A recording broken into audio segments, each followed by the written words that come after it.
So compassion for others. How do we talk about giving back? Altruism, how you treat people is the way you want to be treated, right? Hi, I'm Kat Juan Ledesma. I'm a writer, educator, wife, and new mother of 2. Parenting has definitely been my most exciting journey, but it also comes with a lot of questions. So I've asked a few friends and experts to share what they've learned from their own parenting adventures.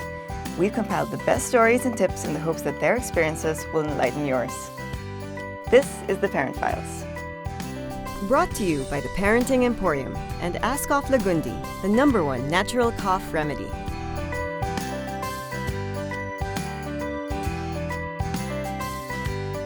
Now that he's 6, he's obviously accumulated a huge amount of toys, and he still wants more. He's now transitioned to more young boys' toys. So what his mom did was had a conversation with him and told him, okay, but before we buy you new toys, we have to look at the toys that you currently have and pick out the toys that you would want to give away to others, whether it be other family members.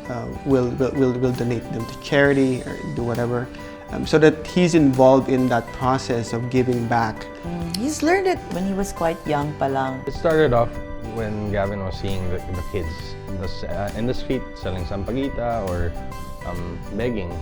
Yeah, we explained it to him inside the car that not everyone's as lucky as you. You know, they don't get to eat 3 times a day. He had a hard time understanding at first, but then after a while, he got it. That he has to share the blessings that he has.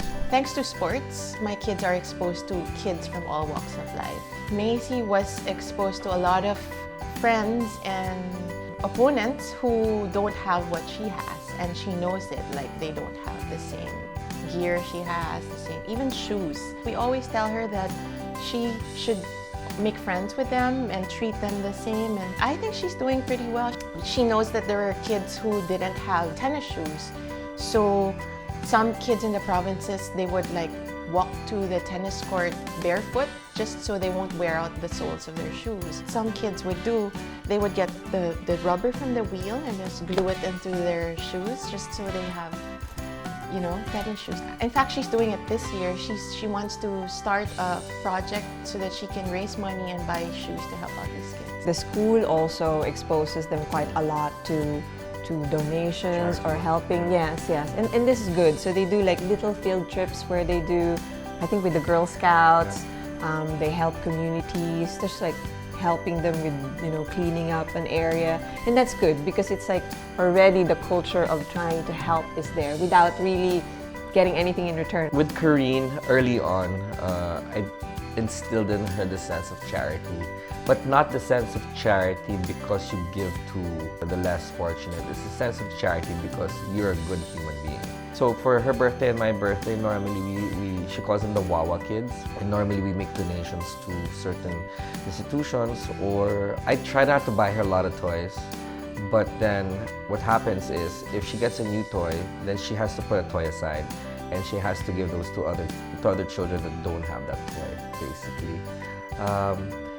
With a sense of humanity, I try to teach her how to be respectful, not looking down on people, because they're just in an unfortunate situation. It doesn't mean to say they're unfortunate. It starts with at home, and like Georgia said, it's the example you set for your kids. You can't help it. Your children are children, they don't know any better. When they don't get what they want, they'll start shouting at the helpers or whatnot. Like we tell our kids, don't talk to your yaya like that, don't talk to No, Manu like and that, don't talk to them apologize. like that. Look in the eye, Say apologize. sorry. That's not okay, so they need to learn that it's not okay to talk down to people, talk to people like that. If you teach your children that these people, you demand respect for these people from your children, and they know they come from not such good areas. They know that they're working hard to earn a living in a different way from the way we would. I think that is such a fortunate thing to be able to pass on to your kids. Special thanks to Gautier and 27 Annapolis Boutique Residences.